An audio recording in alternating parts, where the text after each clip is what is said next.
Addresses by Henry Drummond, 1891.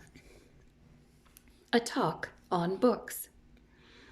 My object at this time is to give encouragement and help to the duffers, the class of hopeful duffers. Brilliant students have every help, but second-class students are sometimes neglected and disheartened. I have great sympathy with the duffers because I was only a second-rate student myself. The subject of my talk with you is books. A gentleman in Scotland who has an excellent library has placed on one side of the room his heavy, somber tomes, and over those shelves the form of an owl. On the other side of the room are arranged the lighter books, and over these is the figure of a bird known in Scotland as the Dipper. This is a most sensible division. The owl books are to be mastered.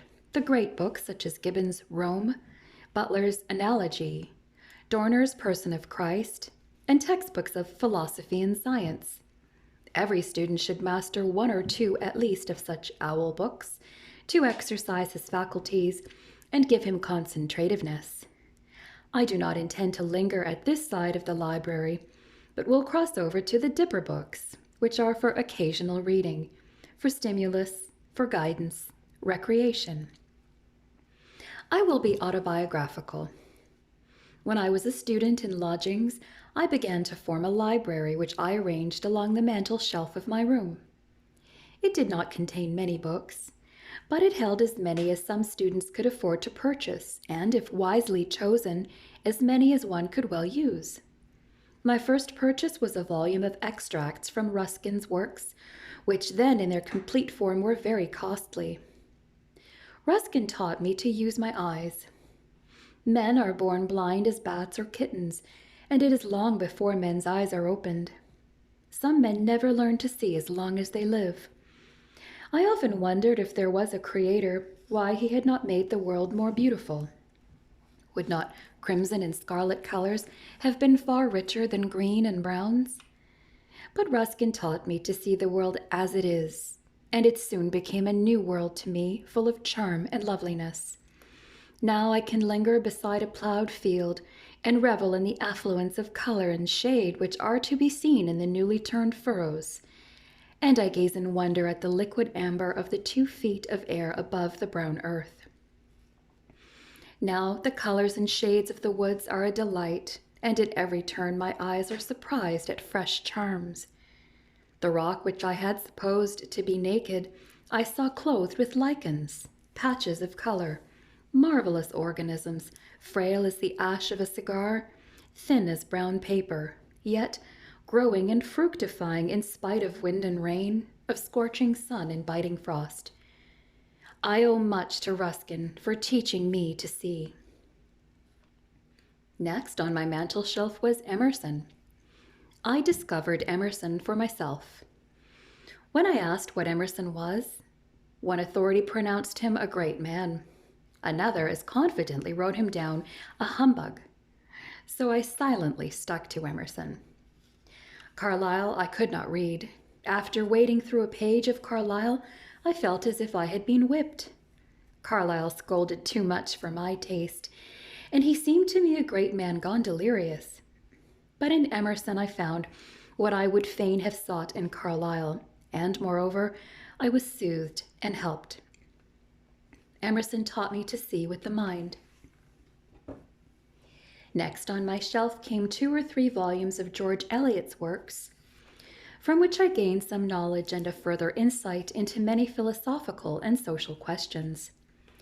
But my chief debt to George Eliot at that time was that she introduced me to pleasant characters, nice people, and especially to one imaginary young lady whom I was in love with one whole winter, and it diverted my mind in solitude. A good novel is a valuable acquisition, and it supplies companionship of a pleasant kind. Amongst my small residue of books, I must name Channing's works. Before I read Channing, I doubted whether there was a God. At least I would rather have believed that there were no God. After becoming acquainted with Channing, I could believe there was a God, and I was glad to believe in him, for I felt drawn to the good and gracious sovereign of all things.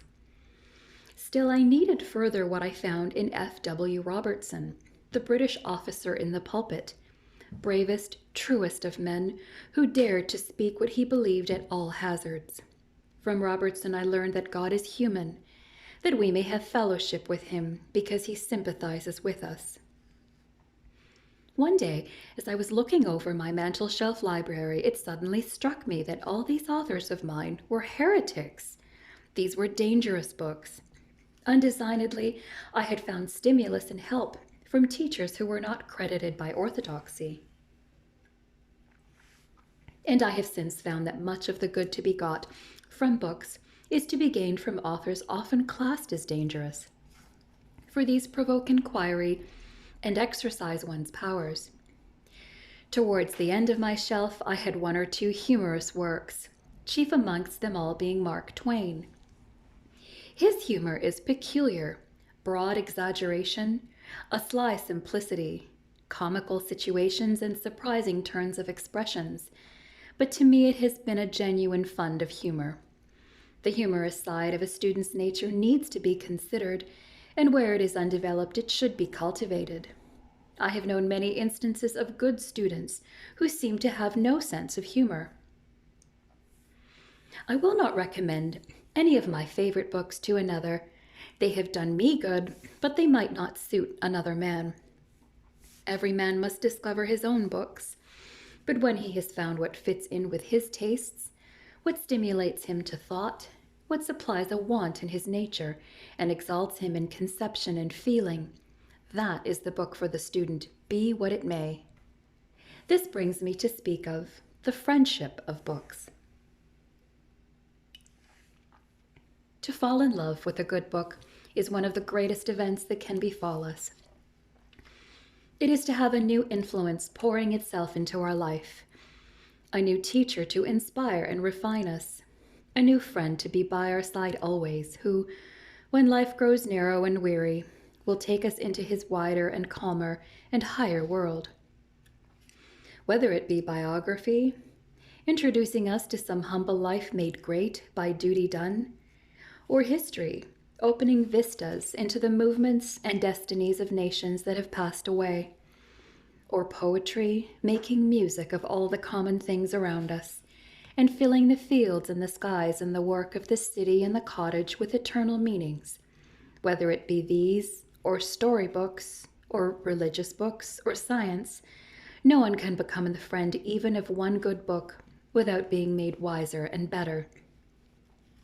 Do not think I am going to recommend any such book to you. The beauty of a friend is that we discover him. And we must each taste the books that are accessible to us for ourselves.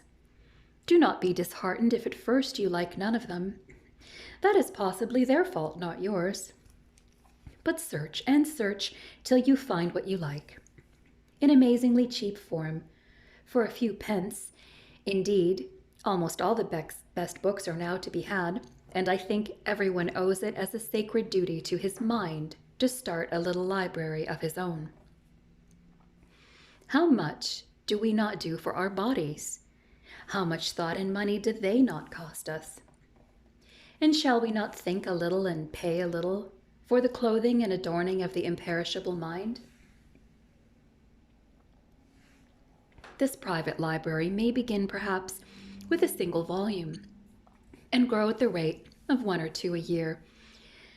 But these well chosen and well mastered will become such a foundation of strength and wisdom that each shall be eager to add to his store. A dozen books accumulated in this way may be better than a whole library. Do not be distressed if you do not like time-honored books, or classical works, or recommended books. Choose for yourself. Trust yourself. Plant yourself on your own instincts. That which is natural for us, that which nourishes us and gives us appetite, is that which is right for us. We all have different minds, and we are all at different stages of growth. Some other day, we may find food in the recommended book, though we should possibly starve on it today.